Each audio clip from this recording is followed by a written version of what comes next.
Bon, donc effectivement, je trouve intéressant cette dualité constante, Israël, Juda, etc.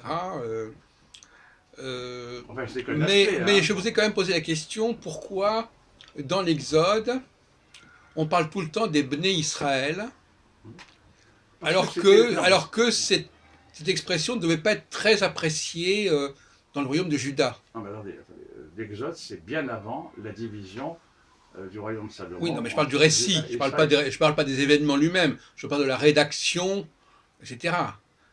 Apparemment, la rédaction s'est Ah oui, faite. la rédaction est postérieure, c'est Bon, vrai, c'est vrai. Non, alors, mais il y a deux sens à Israël, hein. Il y a le oui, sens alors royaume voilà, du Nord, mais il y oui, a un autre sens, qui est celui que l'ange de Dieu donne à Jacob oui, lorsqu'il lutte avec lui. Israël, ça veut dire Dieu a combattu, hein. oui. Alors, vous Donc, croyez qu'il n'y a aucun rapport entre ces deux dénominations? il y a.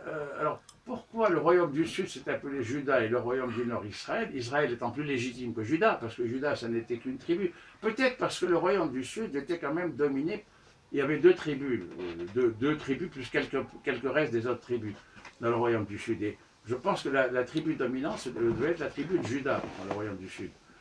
Et Enfin, moi, puis, je vous ai dit quelque chose que vous n'aviez pas apprécié tout à l'heure. Je vous oui, ai dit que, apparemment, oui. c'était déjà considéré, à l'époque de Salomon, Hum, comme le royaume uni hum, de Israël et de Juda. C'est-à-dire qu'en fin hum, de compte, oui. les deux, on distinguait déjà, comme on parle de l'Autriche-Hongrie, si vous voulez, on parlait déjà d'une dualité Oui, parce à ce que niveau-là. au sud, il y avait. Non, mais les tribus avaient leur territoire.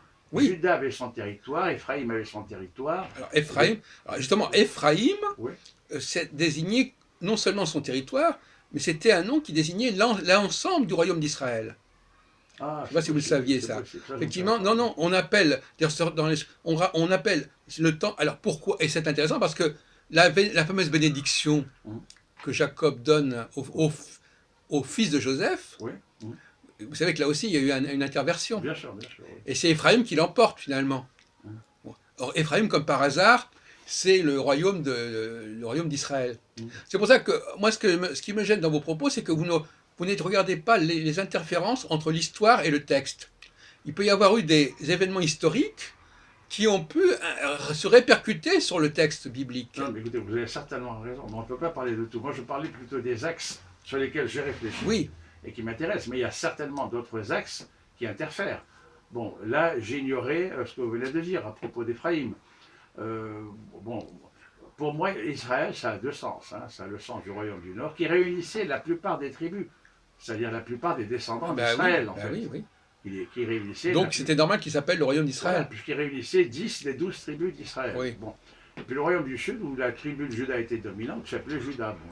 Et curieusement, Oui. c'est curieusement c'est le royaume de Juda qui l'emportait, qui dominait. C'était la tribu de Juda qui dominait dans le royaume de Juda. Il y avait d'autres tribus, Oui, mais il hein. dominait l'ensemble de puisqu'ils se sont rebellés justement après la mort de Ah oui, Salomon. mais je ne sais pas si ça s'appelait royaume de Juda à l'époque, Salomon. Non, mais en Je, tout je, cas, je ne sais pas. c'était le royaume. Ou bien c'était le royaume d'Israël. Oui. Et à ce moment-là, Non, je ne sais pas quel était le nom. Oui, apparemment, il y avait déjà cette distinction oui. entre les deux parties. Moi, je me demande, Et on peut même poser la question de savoir si, Oui. c'est une autre théorie qu'on je vous Mm, soumets en passant, mm, si les gens du royaume d'Israël, si on laisse de côté la théorie des 12 tribus, mm. si c'était pas des populations qui avaient été en quelque sorte soumises aux Hébreux. Oui, oui, c'est C'est-à-dire possible. Oui, c'était un empire. En fin de compte, moi je dis toujours que Salomon c'était un empire. D'ailleurs, vous bien l'avez sûr, dit c'était un vous-même, empire. Salomon il avait une philosophie très globale, donc c'était Exactement. un empire. Et donc dans cet empire, il y avait certainement des populations très hétérogènes. Oui, Et, c'est un peu comme, vous savez, la fameuse phase des démantèlements d'empires, bien à un sûr, moment bien donné, sûr. comme en 89, etc. Donc à un moment donné, on dit, ben non, on veut plus être soumis. C'est comme quand les Arabes n'ont plus voulu être soumis aux Oui, Ottomans, etc. oui. Donc il faut aussi introduire ce concept Non, mais de attendez, population non, soumise mais qui, à un dans un. moment donné, se rebelle contre Bien sûr, la capitale qui oui. veut les asservir. C'est possible.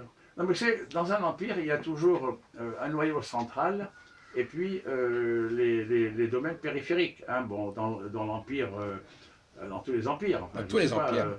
dans l'empire suédois, il y avait le. Enfin, Ah oui, même dans dans l'empire, je veux dire, napoléonien. Hein, il y avait quand même l'Île-de-France qui était la capitale. Oui, il y a la Paris. métropole aussi. Voilà, exactement. Oui. Donc dans tout empire, il y a un noyau central et il y a des régions Et même périphériques. l'Empire, même vous-même, vous êtes né dans l'Empire français. Dans l'empire français, exactement.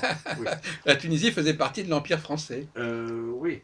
Mais malgré tout, on sait quels étaient les territoires assignés aux 12 tribus. Voilà. Et Ah, alors moi je pense que l'empire de Napoléon, bon, je ne sais pas s'il avait un nom, mais s'il avait un nom, ben, il devait s'appeler Empire ou Royaume d'Israël, puisque c'était quand même l'Empire de Salomon. là Oui. que se trouvaient les 12 tribus descendantes de Jacob Israël. Et lorsqu'il y a eu la scission, le royaume du Nord a gardé ce nom d'Israël, puisqu'il y avait la majorité des 12 tribus, et le royaume du Sud, qui était dominé par la tribu de Juda, a pris le nom de Juda. Je sais même pas si les gens qui vivaient à l'époque, si c'était eux qui avaient choisi ces noms, ou si ça leur a été donné par les historiens. Hein, Enfin, en tout cas, l'expression maison de David oui, est utilisée par les gens du Nord oui. pour dire nous ne voulons plus avoir affaire à vous. Donc, bah oui, ils disent cela, Oui, ils oui, disent oui, voilà, sûr. vous ne voulez pas nous accorder de meilleures conditions, alors allez vous faire voir, maison de David. Oui, oui, Donc, ça veut oui. dire ils se sentaient dominés par cette maison de David, Oui, oui. et à un moment donné, eh ben, alors la question est de savoir est-ce que c'était vraiment des Hébreux qui Oui, étaient dominés par la maison de David, ou est-ce que c'était d'autres populations. oui. Ben, moi, je Quant pense à la que... question de savoir si cette histoire des 12 tribus, Oui. on peut se demander si c'est pas Non, fictif. mais il ne faut pas oublier une chose aussi, c'est que dans le royaume du Nord, enfin, attends, je peux changer de place parce qu'il y a le soleil. Voilà, qui c'est est ça. dur. Eh On ben, on peut va... arrêter une seconde et mettre un store ou je ne sais quoi. Non, non, asseyez-vous de ce côté-là. Bon, non, mais là on verra rien. Mais si, allez. Vous allez être à contre-jour, hein. C'est pas bon D'accord. pour la